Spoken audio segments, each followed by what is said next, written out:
পড়ো, স্ত্রী আমাকে উল্টা বলে তুমি আগে পড়ো, ঠিক কিনা বলেন?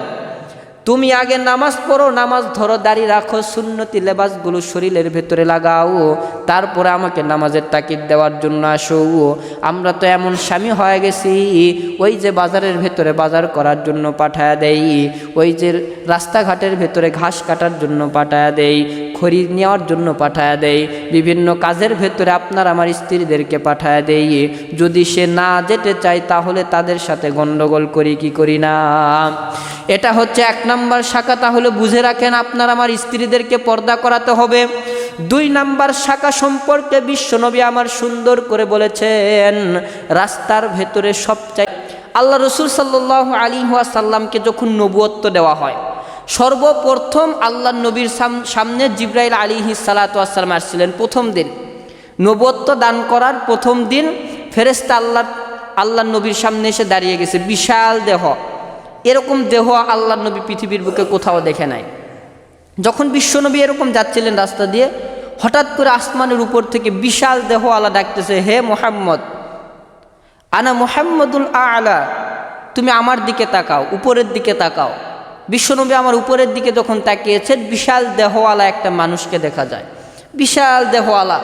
তার এমন দেহ, আল্লাহ নবী হাদিস শরীফের ভিতরে বলেন, বুখারী হাদিসে বলেন, যেই ফেরেশতার উপরে যদি পুরা পৃথিবীর পানিগুলোকে ঢালা হয় তাহলে এর দাড়ি পর্যন্ত ভিজবে না। সুবহানাল্লাহ বলবেন না? পুরা পৃথিবীর পানি যদি ঢালা হয় এর দাড়ি পর্যন্ত ভিজবে না। তার মানে বোঝেন তো এই দেহটা কেমন বড় হইতে পারে। অথচ পৃথিবীর ভিতরে মাটি বেশি না পানি বেশি? পানি বেশি না? 3 ভাগের তো 2 ভাগই পানি আর 1 ভাগই মাটি। তারপরও মাটি কখনো ঘুরে শেষ করতে পারবেন? কখনো শেষ করতে পারবেন না। এতটুক মাটির ভেতরে এত পরিমাণ দেশ, অমুক দেশ তুমুক দেশ, বাংলাদেশ, দেশের কোনো শেষ নাই। অথচ এই মাটির চাইতে আরও 2 ভাগ পানি। তার মানে পানির পরিমাণ কত বেশি আছে। এতগুলো পানি যদি ফেরেশতার মাথায় ঢালা হয় তাহলে তার দাড়ি পর্যন্ত পানি যাবে না। তার মানে কত বড় দেহওয়ালা। এত বড় দেহওয়ালা মানুষকে যদি আপনি প্রথম দেখেন তাহলে আপনি ভয়ে দৌড় দিবেন না? আল্লাহ নবী এই বিশাল দেহ দেখে আল্লাহ নবীর চোখ কপালে চলে গেছে, যাস এই করতে। এত বড় মানুষ দেখে আল্লাহ নবীর ভয়ে অন্তরটা থরথর করে কাঁপতেছে। 3 দিন পর্যন্ত নবীর শরীর থেকে জ্বর যায় না, ভয়ে ভয়ে, যে কি বিশাল একটা দেহ দেখে ফেললাম। বিশ্বনবী দৌড়ে বাড়িতে চলে গেছেন। বাড়িতে যাওয়ার পরে আম্মাজান খাদিজাতুল কুবরা রাদিয়াল্লাহু তাআলা আনহাকেও ডাক দিয়ে বলতেছেন, বিবি গো, আমি এমন একটা জিনিস দেখেছি পৃথিবীর বুকে, এরকম জিনিস দেখি নাই। আমার মনে হয় এটা শয়তান হবে। কি হবে? শয়তান। শয়তান ছাড়া তো কখনো আমাকে এরকম ধোঁকা দেওয়ার জন্য বিশাল দেহ নিয়ে কেউ আসতে পারে না। নবী প্রথমে ফেরেশতাকে কী ভাবছিলেন? শয়তান। মনে হয় শয়তান আমাকে ধোঁকা দেওয়ার জন্য বিশাল দেহ নিয়ে আমার সামনে উপস্থিত হয়েছে। নবী আমার যখন আবার আম্মাজান আয়েশার সামনে যখন গিয়েছে, আম্মাজান খাদিজাতুল কুবরা রাদিয়াল্লাহু তাআলা আনহা বলেন, নবী গো, এরপরে যখন আপনি এই বিশাল দেহওয়ালা লোকটাকে আবার দেখবেন তখন আমাকে ডাক দিবেন। তখন বিশাল দেহওয়ালা লোক কয়েকদিন পরে আবার দেখা গেল। আল্লাহ নবী সাল্লাল্লাহু আলাইহি সাল্লাম দেখার পরে ভয়ে থরথর করে কাঁপতেছেন। খাদিজা ডাক দিয়ে বলতেছেন, নবী আপনি কি দেখছেন নাকি? বলে, হ্যাঁ আমি দেখতে পারতেছি, আমার সামনে বিশাল দেহওয়ালা একটা মানুষ দেখা যাচ্ছে। তখন আল্লাহ নবীকে বলা হলো যে ঠিক আছে, তাহলে আপনি আমার এই উরুর উপরে একটু উঠে বসেন। তা আম্মাজান খাদিজা একটু বসলেন, তার উরুর উপরে আল্লাহ নবীও বসলেন। বসার পরে আম্মাজান খাদিজাতুল কুবরা রাদিয়াল্লাহু তাআলা আনহা মাথা থেকে রন্নাটাকে সরায় দিলেন। রন্না সরায় দিলেন, চুলগুলোকে বাহির করে দিলেন। চুলগুলোকে যখন বাহির করে দিয়েছেন তখন আল্লাহ নবীকে বলতেছেন যে স্বামী, আপনি এইবার দেখেন তো আপনি দেখতে পান কিনা? নবী ডাক দিয়ে বলতেছেন, না এখন তো আমি দেখতে পারতেছি না। তখন আম্মাজান খাদিজা বলতেছে, আবার পিছন দিকে যায় একটু দেখেন তো। নবী পিছন দিকে যায়, আবার দেখতেছে, না আমি এখনও দেখতে পারতেছি না। আবার খাদিজা বলতেছে, আপনি এবার আশেপাশে একটু ঘুরে খোঁজাখুঁজি করে দেখেন তো কোথাও চলে গেল কিনা। এদিক সেদিকে নবী ঘোরাঘুরি করে দেখার পরে বলতেছেন, না এখনও পর্যন্ত আমি ওই জিনিসটাকে আর দেখতে পাই নাই। তখন আম্মাজান খাদিজাতুল কুবরা রাদিয়াল্লাহু তাআলা আনহা বলতেছে, ঠিক আছে আপনি আবার আমার উরুর উপরে উঠে বসেন। আবার তিনার উরুর উপরে যখন বসলেন, আম্মাজান খাদিজা যখন আবার রন্নাটাকে মাথার ভেতরে দিলেন, দিয়ে বলতেছেন, নবী এইবার আপনি দেখেন তো ওই ফেরেশতাকে বা ওই শয়তানকে দেখতে পান কিনা। তখন আল্লাহ নবী বলতেছে, না আমি তো এইবার দেখতে পারতেছি না। বলে ভালো করে একটু খোঁজাখুঁজি করে দেখেন। তারপরে আল্লাহর নবী উপর দিকে তাকায় দেখতেছেন, আবার বিশাল দেহওয়ালা ওই ব্যক্তিটাকে দেখা যায়। আল্লাহর নবী বলতেছেন, খাদিজা আমি এইবার দেখতে পাচ্ছি। তখন আম্মাজান বলতেছে, শোনেন, তাহলে নিঃসন্দেহে 100% এইটা শয়তান হইতে পারে না, এটা হচ্ছে আল্লাহর পক্ষ থেকে ফেরেশতা। সুবহানাল্লাহ বলেন। এই কৌশলটা দেখছেননি?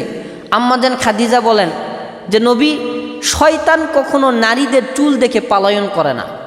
শয়তান সর্বদাই নারীদের আকৃতি এবং চুল দেখে সর্বদাই নারীদের কাছে চলে আসে। আর যদি আল্লাহর ফেরেশতা হয় তাহলে সে কখনো চুল বাহির করা নারীর আশপাশেও যাবে না। এইটা বলার পরে আম্মাজান খাদিজা কুবরা রাদিয়াল্লাহু তাআলা আনহা বলতেছেন, চলেন আপনাকে আমি একটা জ্যোতিষীর কাছে নিয়ে যাব। আল্লাহ রসুলের জামানায় ইহুদি আলেম ছিল। ইহুদিদের আলেমের ভেতরে সবচাইতে বড় লিডারের কাছে যখন নিয়ে যাওয়া হলো, লিডার বলে দিলেন, ইয়া রাসূলুল্লাহ, আপনি তো নবী হবেন, আপনাকে নবীর বার্তা দেওয়ার জন্য আল্লাহ তাআলা আসমান থেকে বিশাল আকৃতির ফেরেশতা আপনার কাছে পাঠিয়েছেন, যেই ফেরেশতার নাম হলো জিবরাইল আলাইহিস সালাতু ওয়াস সালাম। সে শুধু আপনার নয়, আপনি ছাড়া পৃথিবীর বুকে যত নবী এসেছে সবার কথা আপনার কাছ থেকে আল্লাহর কাছে পৌঁছে দিবে এবং আল্লাহর কথা আল্লাহর কাছ থেকে শোনার পরে আপনার কানে এসে বলে দিবে। আল্লাহ নবী এটা শোনার পরে আলহামদুলিল্লাহ পড়লেন, পড়ার পরে বাড়িতে চলে গেলেন। এই ঘটনাকে কেন্দ্র করে সাহাবাই কেরামেরা বলেন যে পৃথিবীর বুকে যত নারী আছে প্রত্যেকটা নারীদের কাছে শয়তান বসবাস করে। কি করে? শয়তান বসবাস করে। আর আপনার আমার স্ত্রীরা যারা বেপর্দা হয় বাহিরে ঘোরাফেরা করে, এরা তো শয়তানের লিডার। এরা শয়তানের কি? লিডার। এদের লিডার শয়তান নয়, এরাই হচ্ছে শয়তানের লিডার। এই জন্য আম্মাজান আয়েশা সিদ্দিকা রাদিয়াল্লাহু তাআলা আনহা হাদিস শরীফের ভিতরে বলেন, ক্বালান নাবিয়্যু সাল্লাল্লাহু আলাইহি ওয়াসাল্লাম, ইযা জাআকাল মুনাফিকুনা ওয়া ক্বালু ফিদ দারকি মিনাল আসফালিন নার। কথা তারপরে হলো প্রত্যেকটা স্ত্রীদেরকে নামাজের তাকিদ দিতে হবে, নামাজ পড়ানোর জন্য জাগ্রত করাইতে হবে, প্রত্যেকটা জহরের নামাজ আদায় করতে হবে, আসরের করতে হবে। কিন্তু বর্তমান জামানার ভেতরে এমনটা হয়ে গেছে, আমি তো নিজেই নামাজ পড়ি না, স্ত্রীকে নামাজের হুকুম করব কিভাবে? ঠিক কি না?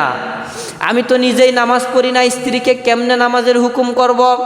যদি স্ত্রীকে বলতে যাই নামাজ পড়ো, স্ত্রী আমাকে উল্টা বলে তুমি আগে পড়ো। ঠিক কিনা বলেন? তুমি আগে নামাজ পড়ো, নামাজ ধরো, দাড়ি রাখো, সুন্নতি লেবাসগুলো শরীরের ভেতরে লাগাও, তারপরে আমাকে নামাজের তাকিদ দেওয়ার জন্য আসো। আমরা তো এমন স্বামী হয়ে গেছি, ওই যে বাজারের ভেতরে বাজার করার জন্য পাঠায়া দেই, ওই যে রাস্তাঘাটের ভেতরে ঘাস কাটার জন্য পাঠায়া দেই, খড়ি নেওয়ার জন্য পাঠায়া দেই, বিভিন্ন কাজের ভেতরে আপনার আমার স্ত্রীদেরকে পাঠায়া দেই।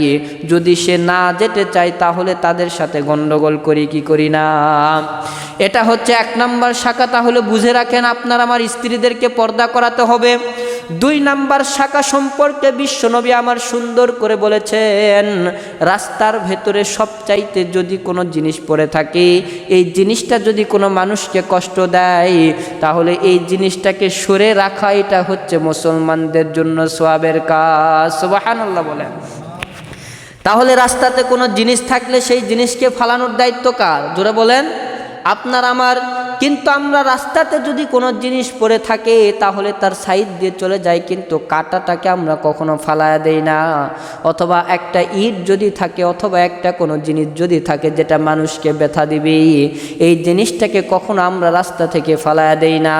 আল্লাহর নবী বিশ্বনবী হাদিস শরীফের ভেতরে সুন্দর করে বলেছেন, ইমানের 70-71 শাখার ভেতরে সবচাইতে বড় শাখায় হচ্ছে রাস্তা থেকে কষ্টদায়ক জিনিসকে রাস্তা থেকে ফালিয়ে দেওয়া। তাহলে রাস্তা থেকে আপনাকে আমাকে জিনিসগুলো ফালাইতে হবে, কিন্তু আপনি আমি মানুষ মারার জন্য রাস্তাতে আরো গর্ত করে রাখি। ঠিক কিনা বলেন? নবীর যুগে এমন কিছু কাফের মুশরিক ছিল যারা নবীকে মারার জন্য রাস্তার ভেতরে বড় বড় গর্ত করে রাখতেন, কাটা দিয়ে রাখতেন, যে আল্লাহর নবী এই রাস্তা দিয়ে যাবে, এই রাস্তা দিয়ে যাওয়ার সময় তার পায়ের ভেতরে কাটা ফুটে যাবে, সে এই গর্তের ভেতরে পড়ে যাবে, সে কষ্টের ভেতরে থাকবে। তারাও এটা চেষ্টা করত। এখনকার মুসলমানেরাও হিংসার বশে এরকম চেষ্টা করে কি করে না? এখনও বর্তমান যুগে এরকম মুসলমানের অভাব নাই। একজন মুসলমান আরেকজন মুসলমানকে কষ্ট দেওয়ার জন্য, একজন মুসলমানের উপরে প্রতিশোধ নেওয়ার জন্য তার জিনিসগুলোকে নষ্ট করে দেয়, তার মাছের পুকুরের ভেতরে বিষ দিয়ে মাছগুলোকে নষ্ট করে দেয়, আছে না নাই? আমাদের জায়গার ভেতরে, আমার গ্রামের ভেতরে হিংসার বশে পুকুরের ভেতরে এমন বিষ দিয়েছে, পুকুরের ভেতরে যতগুলো মাছ ছিল সবগুলো মরে একবারে ভেসে উঠেছে। বলেন তো, এই যে কাজটা আপনি করলেন, এই কাজের জন্য মনে হয় আল্লাহর আদালতে আপনাকে দাঁড়াইতে হবে না? দাঁড়াইতে হবে? এই যে হিংসার বশত আমরা যে কাজগুলো করে থাকি, এগুলো হচ্ছে সবচাইতে বেশি জঘন্য কাজ। আর আল্লাহ তাআলা বলেন, এই কাজ আমি কখনো পছন্দ করি না। আল মুসলিম ও আখল মুসলিম, প্রত্যেকটা মুসলমানদের জন্য ভাই স্বরূপ। কি স্বরূপ? ভাই স্বরূপ। একজন মুসলমান আরেকজন মুসলমানের ভাই, কখনো ভাই হয়ে ভাইয়ের অন্যায় করা এটা আল্লাহ কখনো সহ্য করতে পারে না। 3 নম্বর ইসলামের শাখা শুনে রাখেন, 3টাই বলে শেষ করে দেব। 3 নম্বর ইসলামের শাখা হচ্ছে প্রত্যেকটা মুসলমানদেরকে সালাম দেওয়া। কি দেওয়া? সালাম দেওয়া। কিন্তু বর্তমান জামানার ভেতরে তেমন হয়ে গেছে, মানুষ সাধারণ মানুষকে সালাম দেওয়া তো দূরের থাক, মসজিদের ইমাম সাহেবকে দেখলেও পর্যন্ত আমরা সালাম দেই না। ঠিক কিনা বলেন? আমি মসজিদের মহল্লার ভেতরে সবচাইতে প্রভাবশালী মানুষ, আমি মহল্লার ভেতরে সবচাইতে দামি মানুষ, আমি মহল্লার ভেতরে সবচাইতে ধনী মানুষ, আমি কেন আমার ইমাম সাহেবকে সালাম দেব? আমি তো ইমাম সাহেবকে বেতন দিয়ে রাখছি। ঠিক কিনা? আমি তো ইমাম সাহেবকে বেতন দিয়ে রাখছি, আমি যদি বেতন না দেই ইমাম সাহেবের ভাত নাই। ঠিক কিনা বলেন? এই কারণে ইমাম সাহেবকে সালাম দিতে চাই না। আমাদের মহল্লার ভেতরে সমস্ত মানুষেরা ভালো, কিন্তু কিছু কিছু মহল্লার মানুষেরা আছে যারা ইমাম সাহেবকে দেখলেও পর্যন্ত সালাম দেয় না, সাধারণ মানুষকে তো আরও আগেই দেয় না। আল্লাহর নবী যখন প্রত্যেকটা মুসলমান মুশরিক আদালতের ঘরের ভেতরে যেতেন, প্রত্যেকটা কাফেরের বাড়িতে যখন আল্লাহর নবী চলে যেতেন, যাওয়ার পরে সর্বপ্রথম তিনি সালাম দিতেন, প্রত্যেককে তিনি সালাম দিতেন এবং মুসাফা করতেন। এর ভেতরে সবচাইতে বড় একটা সুন্নত হচ্ছে মুস্কি হাসি। জোরে বলেন, কি হাসি? মুস্কি হাসি। এই মুস্কি হাসি দেওয়া এটা রসুলের সুন্নত। একজন ব্যক্তি আমেরিকার ভেতরে থাকে, আমাকে সালাম দিছে, আমি একটা হাসি দিছি। এই হাদিসটা বর্ণনা করেছি, ওয়াজ শোনার পরে আমার সামনে এসে বলতেছে, হুজুর এই হাদিসটা আমি আজকে পাইলাম। কোন হাদিস? বলে এই হাসি দেওয়ার হাদিস। কেন? আমি আমেরিকার ভেতরে যখন থাকতাম, ইহুদি যেগুলো আছে আমাকে অফিস থেকে ছুটি দেবে না, আমি খুব টেনশানে ফজরের নামাজ পড়ে একটু ঘোরাঘুরি করতেছিলাম, ইহুদিরা এসে আমাকে সালাম দিচ্ছে আর মুস্কি একটা করে হাসি দিচ্ছে, আর আমার তো মন মেজাজ গরম, আমাকে এমনিতে অফিস থেকে ছুটি দিচ্ছে না, আমার মাথা গরমে আমি টেনশানে ঘোরাঘুরা করতেছি, আর প্রত্যেকেই এসে একটা করে মুস্কি হাসি দিচ্ছে। আর আমি মনে মনে ভাবতেছি যে আমার ভিতরে কি হচ্ছে, আমি নিয়ে ব্যস্ত, আর এসেই আমাকে দেখে হাসি দিচ্ছে। তো সেদিন আমি তাদেরকে জিজ্ঞাসা করেছিলাম, ভাই আপনারা হাসি দেন কেন? তখন তারা আমাকে বলেছিল যে একটা হাদিস আছে যে মুসলমানদেরকে দেখলেই মুস্কি হাসি দাও, এটা নাকি সুন্নত। তা আমরা তো মুসলমান, ইমান গ্রহণ করি নাই, আমরা তো ওগুলো হাদিসও মানি না, কোরআনও মানি না। কিন্তু আমাদের যে বড় বড় পণ্ডিতেরা আছে, পাদ্রি বলা হয়, খ্রিস্টানদের যেগুলো বড় বড় আলেম আছে এদেরকে পাদ্রি বলা হয়। আমাদের পাদ্রীরা হাদিস শরীফ বর্ণনা করে তারা বলে যে যাকেই দেখা হবে তাকেই তোমরা কি দিবা? মুস্কি হাসি দিবা। এটা আমাদের সুন্নত, ওরা রসুলের সুন্নত বলে না। আমাদের সুন্নত এইটা পালন করলে জান্নাতে যাওয়া যাবে, এই জন্য আমরা পালন করি। দেখেন একটা কাফের মুশরিক ইহুদির অন্তরের ভেতরে জান্নাতে যাওয়ার কত আশা। খ্রিস্টানরা কিন্তু জান্নাত চায়। তারা কাদেরকে অনুসরণ করে জানেন? ঈসা আলাইহিস সালাতু ওয়াস সালামকে অনুসরণ করে। তো ঈসা আলাইহিস সালাতু ওয়াস সালামের ঠিকানা জান্নাত না জাহান্নাম? জান্নাত নয়, তিনি তো নবী ছিলেন। তো তাকে অনুসরণ করে তারাও জান্নাত কামনা করে এবং কিছু কিছু হাদিসকে তারা মানে। তো তারা ইহুদি খ্রিস্টান হওয়ার পরেও রসুলের সুন্নত নিয়ে কতটা তারা জীবনকে আঁকড়ে ধরেছে যে আমরা রসুলের সুন্নত মানব, জান্নাতে যাব। কিন্তু মুসলমানের সন্তানেরা জবানের ভেতরে সালামও নাই, মুস্কি হাসিও নাই। অথচ আল্লাহ রসুলের সবচাইতে বড় সুন্নত, সাহাবায়ে কেরাম জিজ্ঞাসা করেছেন, ইয়া রাসূলুল্লাহ সব সময় কোন আমল করা যায়? হাঁটতে হাঁটতেও যে আমল করা যাবে, ঘুমাইতে ঘুমাইতেও, সবসময় কোন আমলটা সবচাইতে বেশি গ্রহণযোগ্য? আল্লাহ নবী শিখাইলেন, শোনো, সব জায়গার ভেতরে শরীর পাক লাগে না, অজু লাগে না, কোনো কিছু লাগে না, একটাই আমল করা যায়, সেটা হচ্ছে সালাম। সেটা হচ্ছে কি? সালাম। সালাম মানে কি? শান্তি। সালাম যে ব্যক্তি বেশি দিবে তার কখনো অশান্তি আসবে। দুইজন ঝগড়া রাখছে, মাঝখানে যায় সালাম দিয়ে দিবেন, দেখবেন ঝগড়া শেষ। আপনাকে গালিগুলা দিচ্ছে, আপনি আগে সালাম দিয়ে মুসাফা করেন, ভাই আগে পরে গালি দেন, আগে সালামটা দিয়ে মুসাফা করি, দেখবেন ওর ভিতরে রাগই শেষ হবে না, রাগ শেষ হবে না। এই জন্য আমরা প্রত্যেকেই মুসলমান, একজন মুসলমানকে দেখা হলে কি দিব? সালাম দিব। এইটা হচ্ছে সবচাইতে গুরুত্বপূর্ণ সুন্নাত। আর এই সুন্নত যেই ব্যক্তি মানবে, রসুলের যুগে এই সুন্নতের এত দাম ছিল, 100টা উট সদকা করলে যে পরিমাণ সোয়াব, একজনকে সালাম দিলে আল্লাহ নবী বলেছেন সে পরিমাণ সোয়াব দান করা হবে। সুবহানাল্লাহ। তাহলে এটা কত বড় একটা সুন্নত। এই জন্য আমরা সকলেই সুন্নত মানব তো ইনশাআল্লাহ। সালাম দেওয়ার পরে মুসাফা করব। আল্লাহ নবী বলেন যে মুসাফা যে ব্যক্তি করলো তার হাতের যত সগীরা গুনাহ আছে সবগুলো ঝরে পড়ে গেল। সুবহানাল্লাহ। এবং যে ব্যক্তি ঘরে যায় স্ত্রীর সঙ্গে মুসাফা করলো, ওই ব্যক্তির জিন্দেগির ভেতরে যত সগীরা গুনাহ আছে সবগুলো ঝরে পড়ে গেল। সুবহানাল্লাহ বলেন। তা আমরা কি স্ত্রীর সাথে মুসাফা করি? সালামি তো দেই না। তো সালামের পরে তো মুসাফা, সালামি স্ত্রীকে দেই না, মুসাফা কেমনে করব? ঘরে যায় স্ত্রীর সাথে হাত দিয়ে মুসাফা করবেন, এটা সুন্নত। এইটা করলে আপনার হাতের সগীরা গুনাহ শেষ। সালাম দিবেন, জবানের সগীরা গুনাহ শেষ। এভাবে প্রত্যেকটা আমল করবেন, গুনাহ শেষ হইতে হইতে আপনি মাসুম হয়ে যাবেন, এমনিতেই জান্নাতি হয়ে যাবেন।